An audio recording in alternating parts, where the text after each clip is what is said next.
दैनिक जीवन का रसायन केमिस्ट्री इन डेली लाइफ में अपना अगला बिंदु है प्रति सूक्ष्म जीवी। प्रति सूक्ष्म जीवी, एंटी माइक्रोबाइल्स। एंटी माइक्रोबाइल्स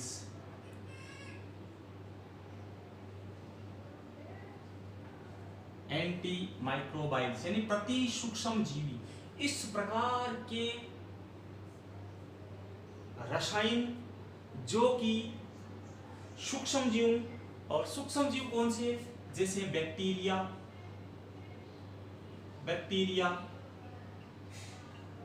वायरस, फंगी आदि।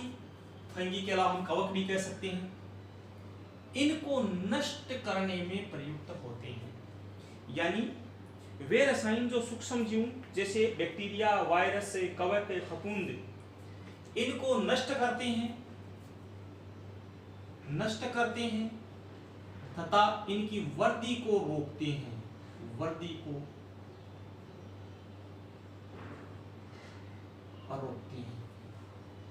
बैक्टीरिया, वायरस, फंगी, कवक इनकी वृद्धि को नष्ट करते हैं, इनको संपूर्ण नष्ट करते हैं। इस प्रकार के जो रसायन होते हैं वो प्रति सूक्ष्म जीवी कहलाते हैं। जैसे अभी वायरस नाम चल रहा है हमारे पास में। वायरस, आपको पता है संपूर्ण पृथ्वी एक अदृश्य वायरस के घेरे में है। मानवता का सबसे बड़ा दुश्मन वायरस है।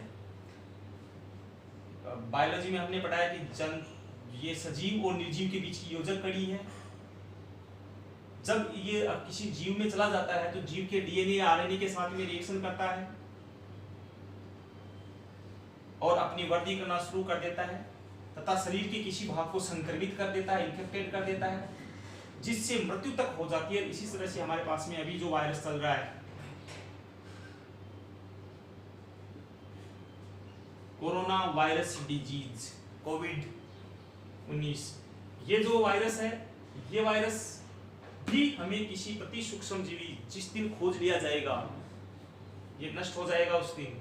बैक्टीरिया, बहुत सारे बैक्टीरियाओं को हम नष्ट करते हैं। पानी में बैक्टीरियाओं को नष्ट करना, आपको ब्लीचिंग पाउडर डाल देते हैं, लाल दवा डाल देते हैं, पानी के अंदर बैक्टीरिया रिमूव हो जाते हैं। नीम की पत्तियों का इस्तेमाल करते हैं। फंगी कवक जैसे दाद वगैरह हो जाते हैं तो हम उस पे घाव के ऊपर, दाद वाले स्थान के ऊपर मलहम या क्रीम लगाते हैं, कुछ समय बाद में नष्ट हो जाते हैं। वायरस में हम देख सकते हैं कि जो बहुत सारे वायरस डिजीज है और वायरस जनित डिजीज है, उनका निदान हम एंटीवायरल यानी प्रति सूक्ष्म जीवी, विभिन्न प्रकार के जो प्रति सूक्ष्म जीवी देखकर हम इनका करते हैं। तो अभी जैसे ये बीमारी है, इसका भी हो सकता है फ्यूचर के अंदर जल्द ही इसका हम निजात खोज लेंगे इसका। तो ये भी एक वायरस से जनित रोग है। वायरस क्या करता है? वायरस से हमारे जैसे शरीर में जाता है, शरीर किसी भी भाग से, किसी भी माध्यम से वो शरीर के अंदर चला जाता है। इस वायरस की हम बात करते हैं। तो ये जो कोरोना वायरस है, ये कोरोना वायरस क्या करता है? कोरोना वायरस हमारे नाक से, हमारे मुंह से और हमारी आंखों से शरीर के अंदर प्रवेश करता है। और संक्रमित भाग कौन सा है? कौन से भाग को संक्रमित करता है? ये फेफड़ों को संक्रमित करता है। हमारे फेफड़े संक्रमित होते हैं। यानी ये जब नाक के माध्यम से, मान लो इस किसी पार्ट में यहाँ पर कोई कोरोना वायरस था, हमने छू लिया इसको, छूने के बाद में हमने हाथ को ऐसे, अमूमन हाथ, और हमें पता है हम आंखों के भी हाथ लगाते हैं, हम नाक के भी हाथ लगाते हैं, हम मुख पे भी हाथ लगाते हैं। तो हाथ लगाते ही आपको पता है तो बहुत सूक्ष्म जीव है ये, नाक के थ्रू, आंख के थ्रू, इनके थ्रू सीधा कहाँ चला गया?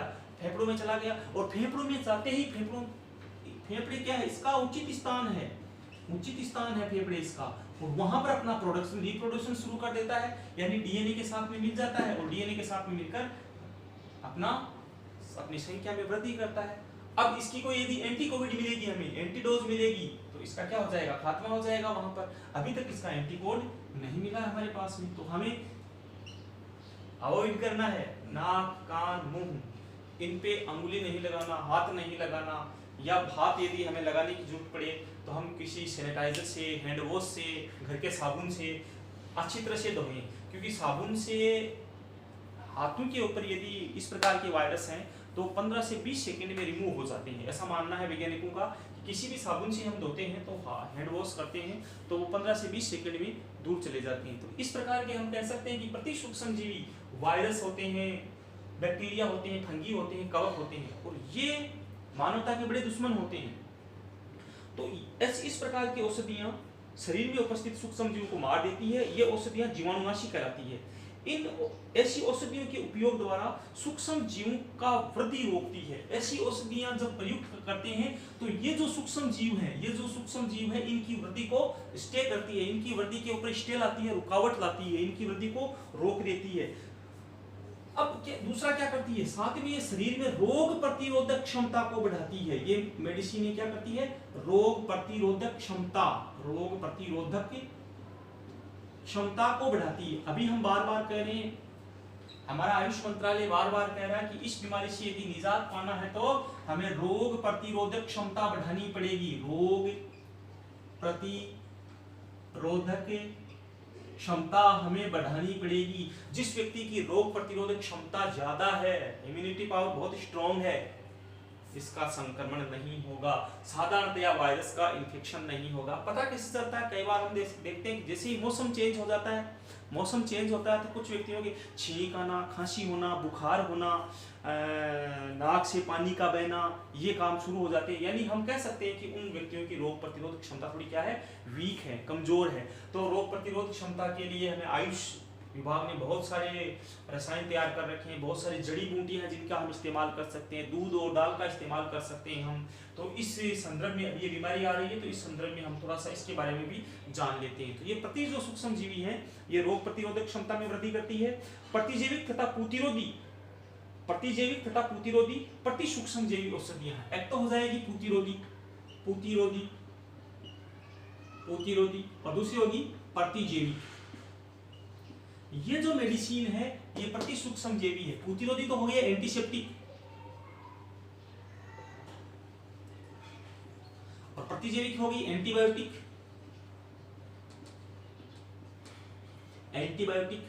अब प्रतिरोधी नाम से स्पष्ट है, इन मेडिसिन को हम क्या करते हैं, ओरली नहीं देते हैं। इनसे हाथ धोना, हैंड वॉश, हाथ धोने के में एंटीसेप्टिक का इस्तेमाल करते हैं। इसके अलावा घाव या त्वचा पर लगाते हैं इनको। कई बार घाव हो जाता है, त्वचा कट जाती है, छिल जाती है, ब्लड निकलना शुरू हो जाता है, तो हमें पता है कि हम वहां पर आयोडीन का सोल्यूशन लगाते हैं। इसके अलावा और डिटोल का सोल्यूशन लगाते हैं, सेवलोन का सोल्यूशन लगाते हैं। इस प्रकार से हम एंटीसेप्टिक लगाते हैं, हाथ धोने, हैंड वॉश के रूप में भी काम में लेते हैं। तो ये तो एंटीसेप्टिक है। एंटीसेप्टिक कभी भी ओरली खाए नहीं जाते हैं। जिस स्थान पे घाव या त्वचा घाव हो जाता है तो उस स्थान पर ये प्रति सूक्ष्म जीवी यानी घाव जहां हो जाता है वहां पर बैक्टीरिया, जीवाणु, फंगी ये पनप जाते हैं और उससे व्यक्ति को एचिंग होती है, पीड़ा होती है। तो इसको कम करने के लिए, इनको मारने के लिए प्रतिरोधी का इस्तेमाल करेंगे। तो प्रतिरोधी को लगाते हैं। दूसरे हैं प्रतिजैविक एंटीबायोटिक को लगाया नहीं जाता है, ओरली मुंह में लिया जाता है। यानी हम इनको खाते हैं, खाने के रूप में, पिल्स के रूप में, टेबलेट्स के रूप में, अथवा इनकी ड्रॉप्स के रूप में, अथवा इनको हम कह सकते हैं कि लिक्विड की फॉर्म में, ओरल रूप में हम इनको लेते हैं। तो अब हम सबसे पहले बात करते हैं एंटीबायोटिक या प्रतिजैविक की, कि एंटीबायोटिक क्या है। एंटीबायोटिक प्रतिजैविक औषधियां क्या है। तो एंटीबायोटिक वे रसायन जो जीवाणु, कवक व फफूंद द्वारा उत्पन्न होते हैं। सबसे पहले तो ये उत्पन्न किससे होते हैं, जीवाणु, कवक या फफूंद से उत्पन्न होते हैं। देखो बात बड़ी विचित्र है। एंटीबायोटिक का निर्माण जीवाणु, कवक या फफूंद से किया जाता है तथा मनुष्य व अन्य जीव हैं उनके शरीर में जो संक्रामक रोग उत्पन्न करने वाले सूक्ष्म जीव है, मानव या अन्य जीवों में जो संक्रामक रोग उत्पन्न करने वाले जीव, संक्रामक इन्फेक्शन, संक्रामक रोग उत्पन्न करने वाले जीव हैं, उन उत्पन्न करने वाले जीवों को ये नष्ट कर देते हैं। उत्पन्न करने वाले जीवों को नष्ट कर देते हैं। ठीक है, तो नष्ट कर देते हैं, उनकी वृद्धि को रोक देते हैं अथवा संक्रामक को रोक देते हैं, संक्रमण इन्फेक्शन को रोक देते हैं, ये कार्य करते हैं, वो में रसायन क्या कहलाते हैं, प्रतिजैविक कहलाते हैं। यानी सबसे पहले तो जीवाणु कवक या फफूंदी से उत्पन्न होते हैं। इनमें जो बीमारी उत्पन्न करने वाला जो गुण होता है वो प्रभेद नष्ट कर दिया जाता है तथा इनको हम मानव शरीर के अंदर पहुंचाते हैं। मानव शरीर में जाते ही संक्रामक रोग से उत्पन्न होने वाला जो भी जीव है, संक्रामक रोग से उत्पन्न होने वाले जो जीव हैं, उनको संक्रमण को रोकथाम करते हैं, रोग को रोकते हैं अथवा उसे नष्ट कर देते हैं। ऐसे यौगिकों को संश्लेषित किया गया है, इन्हें हम प्रतिजैविक कहते हैं। हम ये भी कह सकते हैं कि प्रतिजैविक आंशिक या पूर्ण रूप से संश्लेषित वे रसायन हैं जो सूक्ष्म जीव की उपापचयी क्रियाओं को, सूक्ष्म जीवों की उपापचयी क्रियाओं को पूर्णतः रोक देती है, पूर्णतः रोक देती है, उनकी वृद्धि को रोक देती है तथा उन्हें नष्ट कर देती है। और सबसे पहले ये जो रोग प्रतिरोधक प्रतिजैविक औषधियां हैं, इन पे सबसे पहले पाल एलरिच ने काम किया था। पाल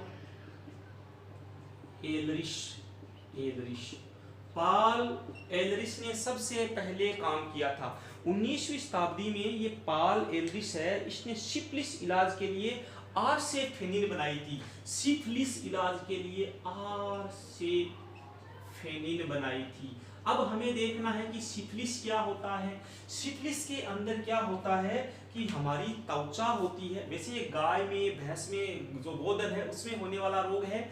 मनुष्य में जब होता है तो शरीर के ऊपर, त्वचा के ऊपर लाल दाने से हो जाते हैं और ये दानों के अंदर ब्लड सा बहा रहता है। जब ये फूटते हैं तो मवाद उत्पन्न कर देते हैं, तो इसको बोलते हैं सिफिलिस डिजीज। और इससे क्या हो जाता है, पूरी बॉडी के अंदर या स्किन के अंदर इन्फेक्शन हो जाता है। तो पाल एलरिच ने इसे रोकने के लिए सबसे पहले आर्सेफेनिन का प्रोडक्शन किया था, आर्सेफेनिन रसायन बनाया था और इसका नाम इसने सेल्वरसेन भी दिया। इसका दूसरा नाम इसने क्या दिया, सेल्वरसेन। इसका नाम दिया इसने, सेल्वरसेन दिया। अब ये इसके बाद में देखो 1930-35 के आसपास में एक प्रोंटोसील मेडिसिन खोजी गई। प्रोंटोसील प्रतिजैविक एंटीबायोटिक मेडिसिन खोजी गई और ये प्रोंटोसील है, इसकी संरचना सेल्वरसेन या आर्सेफेनिन के समान ही थी। ठीक है, इसमें प्रोंटोसील में जो सेल्वरसेन के अंदर क्या थे, आर्सेनिक था, AS आर्सेनिक था। हमें पता है आर्सेनिक हानिकारक होता है, तो इसने प्रोंटोसील जो सेल्वरसेन में जो आर्सेनिक था, उस आर्सेनिक के स्थान पर इसने नाइट्रोजन का प्रतिस्थापन किया और ये जो आर्सेफेनिन थी इस या सेल्वरसेन थी, इससे अच्छी साबित हुई प्रोंटोसील, जो 1930 के आसपास में इसकी डिस्कवरी हुई थी। और इसकी सक्रियता के साथ में जो बहुत सारे इसके बाद में प्रोंटोसील के डेरिवेटिव भी खोजे गए हैं। फिर उसके बाद में देखो इसी वक्त 1930 के आसपास में एक साइंटिस्ट आता है, उसका नाम है sir Alexander Fleming. Sir Alexander Fleming ने, आपने देखा होगा कि बरसात के समय में हम टिफिन के अंदर भोजन रख देते हैं, रोटियां रख देते हैं।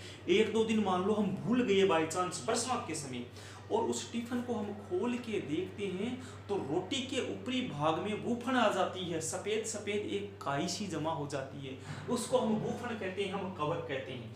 तो जो अलेक्जेंडर फ्लेमिंग था, अलेक्जेंडर फ्लेमिंग ने उसी बूफन से, उसी बूफन से जिसको कवक कहा था, बिल्कुल काम की नहीं है बासी रोटियां, बिल्कुल काम की नहीं है हमारे, लेकिन उसी से उसने प्रतिजैविक औषधि खोजी, उसने एंटीबायोटिक औषधि खोजी उसी फफूंद से, और उसका नाम क्या रखा उसने, पेनिसिलिन नाम रखा, पेनिसिलिन, उसका नाम पेनिसिलिन रखा गया। तो पेनिसिलिन की खोज का श्रेय